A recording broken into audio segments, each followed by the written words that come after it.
అప్పుడున్న కాంగ్రెస్ను బొందబెట్టుమని చెప్పిండు ఈయన.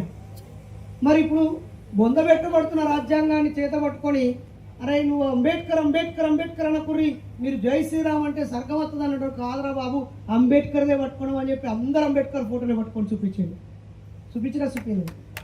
ఎందుకు ఇట్లా జరుగుతుంది? అమ్మలారా అక్కలారా, ఇది చాలా జాగ్రత్తగా వినండి. బాబాసాహెబ్ అంబేద్కర్ విగ్రహాన్ని ఈ ఊర్లో మనం పెట్టుకున్నాం. ఈ రోజు నుంచి వెళ్ళి మీకు అదనపు బాధ్యతలు మొదలైతాయి. నిజానికి ఇంత పెద్ద లైటింగ్ పెట్టుకొని ఇంత పెద్ద స్టేజ్ వేసుకొని మంచి గాయకులను సెలెక్ట్ చేసుకొని చక్కగా నెమలిలాగా నాట్యం ఆడే మన ఆడకూతులను పిలిపించుకొని అంతమంది వీళ్ళు వెళ్తే ఎవరు కాదనుకుంటే వచ్చినట్టున్నారు. అన్ని పార్టీలలో మీరు వెళ్తే అన్ని పార్టీలు వెళ్తే చాలు ఉరికేద్దాం అన్నట్టుగా రెడీగా ఉన్నారు. అందరు వచ్చిర్రు, నిజమేనా? కానీ బాబాసాహెబ్ అంబేద్కరు ఇంత పెద్ద స్టేజీలు వేసి ఇంత పెద్దగా చేసి ఇంతమంది వచ్చుడు కాదు. ఒక్కటి వేరు కులాల వాళ్ళను, అంటే నేను అక్రమ పెళ్లి చేసుకోమంటలేను, ఒక బ్రాహ్మణ మహిళని బాబాసాహెబ్కి ఇచ్చి పెళ్లి చేసి అంటున్నాను కదా.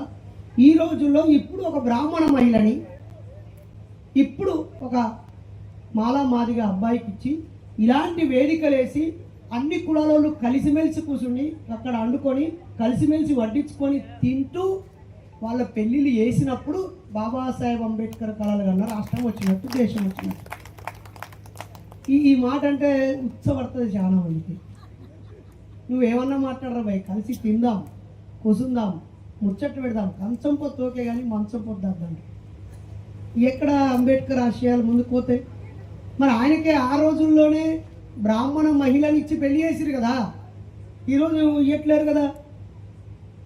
రోజు రోజుకి పైసలు వచ్చి, చదువు వచ్చి, ఉద్యోగాలు వచ్చి, ఇల్లు వచ్చి కొంచెం అభివృద్ధి చెందితే ఇంకా అభివృద్ధి చెందడానికి ఏమేమి మార్గాలలో అభివృద్ధి చెందాలి? పేరు, కీర్తి, గౌరవము, మర్యాద, సంతోషము, తృప్తి, ఆయు ప్రమాణం పెరగడము, జీవన ప్రమాణం పెరగడము, సౌభ్రాతృత్వం పెరగడం వైపు వెళ్ళట్లేదు. సంపద పోగు కాగానే అజ్ఞానానికి ఖర్చు పెడుతున్నాం. అలాగే అనేక చెడ్డ అలవాట్లు వస్తున్నాయి. ఇప్పుడు ఇంతమంది మనం సమావేశం అయినాం, లేదా రకరకాల ఏ దేశంలో అయినా చూడండి, మీకు యూట్యూబ్ వచ్చింది, ఫోన్లు వచ్చినాయి. 10-20 మంది కలిసి ఒక చోట ఉంటే, అమ్మలారా గుర్తుపెట్టుకోండి అక్క అన్నలు, 10-20 మంది ఒక చోట ఉంటే చాలా సిగ్గు అనిపిస్తుంది. ఇప్పుడున్న మన సమాజానికి, మన ప్రాంతానికి ఏ సమస్య ఉంది అని సమస్య గురించి మాట్లాడుకోవాలి 10 మంది కలిస్తే.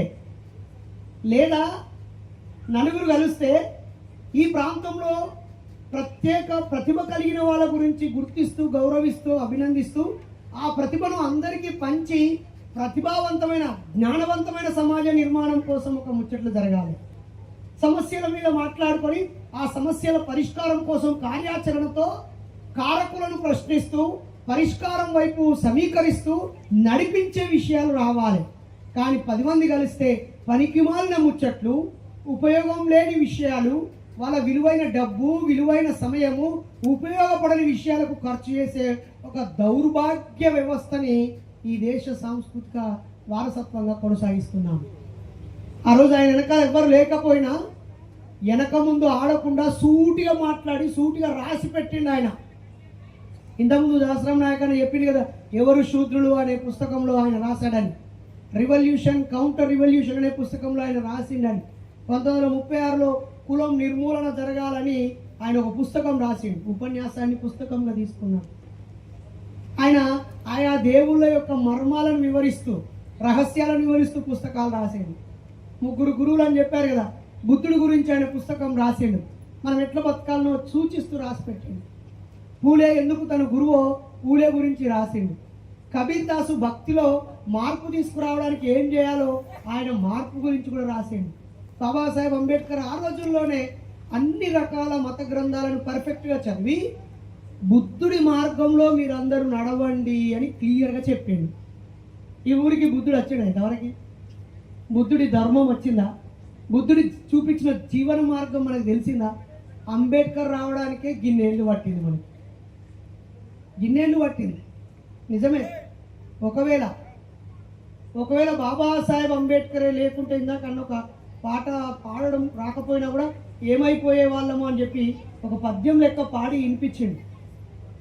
ఈరోజు ఒకే ఒక్క మహిళ 57 మంది ఉండే వేదిక మీద ఇందాక 57 మందిలో ఒకే ఒక్క మహిళ. ఎవరా మహిళ? ఏం పేరు? అక్క పేరు సర్పంచ్ అనితక్క, అంతేనా?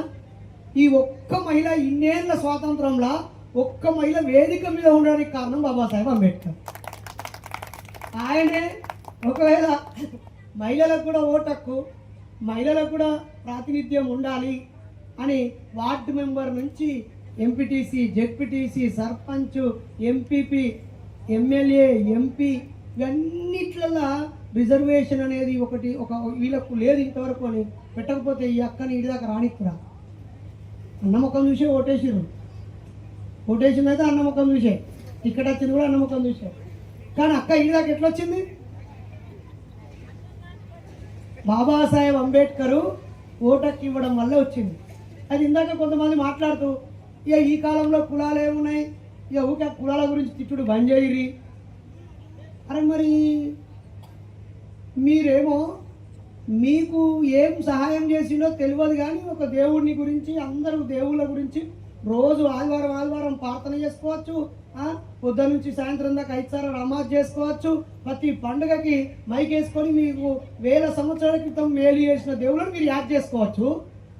మరి మేము మా తాత బతుకున్నప్పుడు ఆయన బతికుండి 1956 డిసెంబర్లో చచ్చిపోయిన ఈ మహానుభావుడు ఆయన చేసిన పని కనిపిస్తాము, ఆయన పెట్టిన తిండి తింటున్నాము, ఆయన చూపించిన బట్ట కడుతున్నాము, ఆయన చూపిన మార్గంలో చదువుకుంటున్నాము, గౌరవం వచ్చింది, మర్యాద వచ్చింది, భూమి వచ్చింది, హక్కులు వచ్చినాయి. ఒక బతకడం వెనకాల ఆయన కారణం అని తెలిసినాక కూడా మా దేవుని గురించి మేము మాట్లాడుకోకపోతే ఎట్టా? మాట్లాడుకోవాలా? కాకపోతే అన్ని పార్టీలలో ఆయన మంచోడే అంటారు, కానీ ఆయన అన్ని పార్టీలు దొంగ అని చెప్పిండు. అన్ని పార్టీలు దొంగ అని చెప్పిండు. అది మనం ఆ పుస్తకాలు చదివితే తెలుస్తుంది. లేకపోతే ఇప్పుడు ఆయన చెప్పిన కొన్ని వేరువేరుగా చూస్తే మనకి అర్థం కావు. మొత్తంగా ఎందుకు చెప్పిండు, ఎట్లా చెప్పిండు అని చూస్తే అర్థమవుతుంది.